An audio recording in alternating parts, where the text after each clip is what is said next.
Idea क्या है, इसके हेल्पिंग वर्ब क्या है? हेल्पिंग वर्ब जो है, हेल्पिंग वर्ब, इसके हेल्पिंग वर्ब ये एक ही है क्या? है। क्या है? है। और इसके रूल्स देखिए, रूल्स क्या है? सबसे पहले आपको सब्जेक्ट लिखना पड़ेगा। क्या लिखना पड़ेगा? सब्जेक्ट। सब्जेक्ट के बाद आपको आपकी सहायक क्रिया हैड का प्रयोग करना पड़ेगा। हैड के बाद वर्ब का थर्ड फॉर्म, वर्ब का थर्ड फॉर्म, उसके बाद क्या लिखेंगे? ऑब्जेक्ट। ठीक है, ये सिंपल वाला बता रहा है आपको। देखो इसमें कर, अब इसके वाक्य जो होते हैं पास्ट परफेक्ट टेंस के, उसकी पहचान ये होती है चुका था, चुकी थी, चुके थे। यानी चुका था, चुकी थी और चुके थे। ये अगर ना आए तो एक अलग सा क्या आता है? क्या आता है कि या था, ये थी और ये थी। क्या आता है? या था, ये थी और ये थे, है ना? ये भी आ सकता है। या आप कह सकते हैं मात्रा जो होता है ना, मात्रा गई थी, जिसे गई कैसे लिखते हैं? गई इस प्रकार लिखते हैं, गई थी, है ना? तो ये वाला भी हो सकता है। इसका तुम्हारा क्या आ रहा है? अच्छा चलिए ठीक है। फॉर एग्जाम्पल देखिए, जैसे मैं एक वाक्य लिखता हूं कि मैं पाठ याद कर चुका था। इस बात को वैसे लिख सकते हैं कि मैं पाठ याद कर चुका था। ठीक है, मैं एक प्रकार से और लिख रहा हूं कि मैंने, क्या लिखा? मैंने पाठ याद कर लिया और था। मैंने पाठ याद कर लिया था। अब जिसे दोनों का एक सेंस है, जिसे मैंने बता दिया पहले ही आपको कि चुका था आए या था, ये थे, यानी कि लिया था। अगर आ गया लिया था, दिया था, दिए थे, है ना? गए थे, सुने थे, पढ़े थे, है ना? तो कोई किसको मतलब रिप्रेजेंट करता है? पास्ट परफेक्ट टेंस को। किसको करता है? पास्ट परफेक्ट टेंस को। थोड़ा सा मिट गया था, मैं इसको पूरा कर दे रहा हूँ। Past perfect tense. तो देखिए, तो शुरुआत हमें क्या करना है? मैं क्या से करना है, फिर कहा जाना है फिर याद कर, याद कर, फिर सिंपल है। चलिए क्या शुरू करेंगे? फिर अब साहित्य चूंकि एक है, इसलिए आपको डाउट नहीं है कि हमें हैज में से क्या रखना है, या डू में से क्या रखना है, वाज में से क्या रखना है, या इज में से क्या रखना है, विल और शैल में से क्या रखना है। ऐसा कोई टेंशन नहीं ना है। वेरी सिंपल है कि आपको सब्जेक्ट के बाद तुरंत आपकी साहित्य हैड का प्रयोग करना है। I had. अब चुनौती यह है कि आपके सामने वर्ब का थर्ड फॉर्म आ गया। तो देखिए, मैंने आपसे पहले ही कहा था कि वर्ब का 60 से 70% ऐसे वर्ड होते हैं जो केवल ईडी लगने से क्या होते हैं? वर्ब के थर्ड फॉर्म बन जाते हैं। किसके? वर्ब के, है ना? आरडी थर्ड फॉर्म बन जाते हैं। होते कि नहीं होते? अगर आपको इसके बारे में पता करें तो एक होता है लर्न भी होता है, तो लर्न भी होता है, लेकिन अंतर जानिए क्या होता है।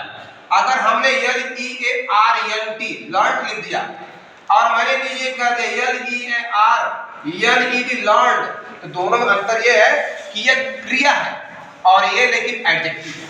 ये क्या है? एडजेक्टिव। इसे कोई व्यक्ति मान लीजिए सीखा हुआ होता है, जैसे मैंने कह दिया कि ही इज लर्नेड पर्सन, यानी वो सीखा हुआ व्यक्ति है, वो जानकार व्यक्ति है। He is learned man, he is learned person, you are learned student, है ना?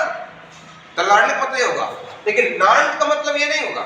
लर्न आपकी वर्ब यानी LEARN से बनता है, LEARN लर्न से बनता है, एडजेक्टिव है। क्या है?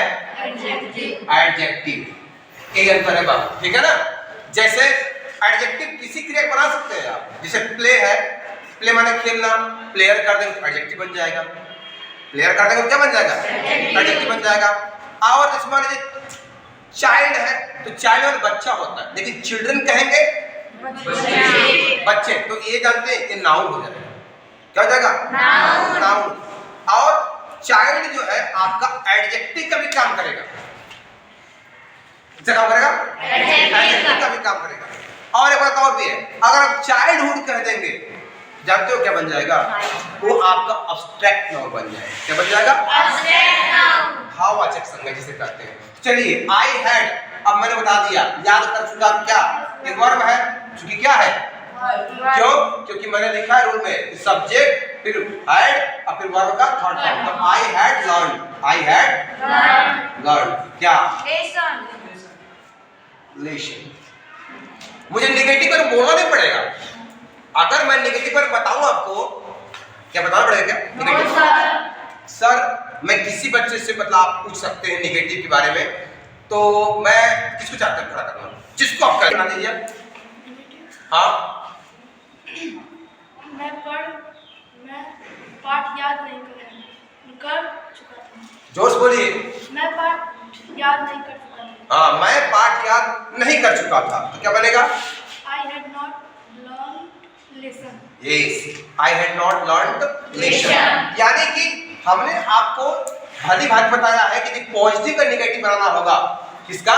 पॉजिटिव का नेगेटिव। तो हमेशा सहायक क्रिया के बाद ही नाट लगता है। Yes, sir. और मैंने ये बताया था कि इंटरोगेटिव का नेगेटिव बनाना होगा, तो किसके बाद नाट लगता है?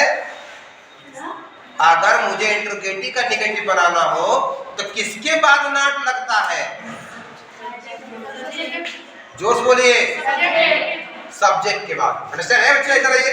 सॉरी, कि मैंने पाठ याद या मैं पाठ याद नहीं कर चुका था, यानी नहीं, अरे नहीं कर चुका था। इन्होंने यही लगाया और नाट इन्होंने यहाँ रख दिया।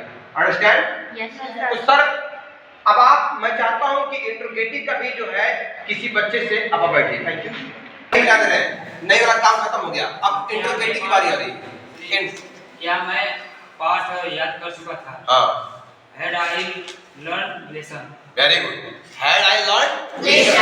हमने पहले बता दिया कि आप सिर्फ एक बदलाव कर रहे हो ना, यानी कि मैं के पहले आप क्या लगा रहे हैं? मैं के पहले क्या लगा रहे हैं? क्या? तो क्या लगा रहे हैं? तो हमने बता दिया था कि अंग्रेजी में उसकी सहायक क्रिया पहले जाती तो उसको क्या का ही मतलब वो अर्थ दे देता है। यानी had I learned lesson, क्या मैं पाठ याद कर चुका था? अंडरस्टैंड? बैठिए। सर अब हम समय मत लीजिए, बताइए जो सही कर जो आ रहा है बताइए आप। क्या नेगेटिव?